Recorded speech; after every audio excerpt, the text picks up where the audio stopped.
Hi, this is Roger Sapp, and we're doing another healing hint. This one is called "We Have the Mind of Christ." And 1 Corinthians chapter 2, verses 15 and 16 says, "But he who is spiritual appraises all things, yet he himself is appraised by no man. For who has known the mind of the Lord that he should instruct him? But we have the mind of Christ." Now, it's very clear to me that healing is God's idea. We certainly cannot instruct him about that, but we see a perfect demonstration of how healing is supposed to work in the ministry of Christ. He reveals the Father's will perfectly to us, so we can learn by observing him. The 12 disciples, the 70 that followed them, those more than 80 people learned to do healing ministry simply by observing Christ. Having the mind of Christ simply means that we think about things in the way that Jesus thought about them. It is not some sort of mystical experience that happens to us, but rather it happens to us as we acquaint ourselves and meditate on the works of Christ and how he treated people in the multitudes. We see his actions, his attitudes, all the ways that he dealt with people who were suffering around him.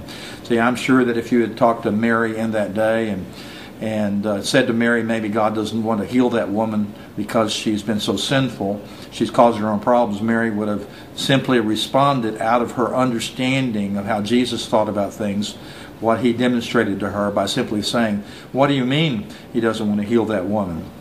Yeah, we saw him heal many such women. That's the way Mary or James or John would have responded to questions like that. They had the mind of Christ. It's very important for us to come to a place of simplicity in our understanding of what God wishes to do. And the only way that we can do that is simply observing how the Son of God reveals the will of the Father from moment to moment, situation by situation in the areas of healing. When we do that, then we can have confidence that Jesus will heal us, or he'll heal through us.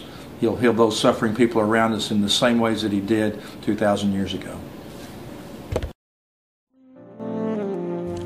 If you would like more information on the ministry of Dr. Roger Sapp, you can contact us through the website www.allnationsmin.org, or you can write to us at P.O. Box 620, Springtown, Texas 76082. or call 817-514-0653.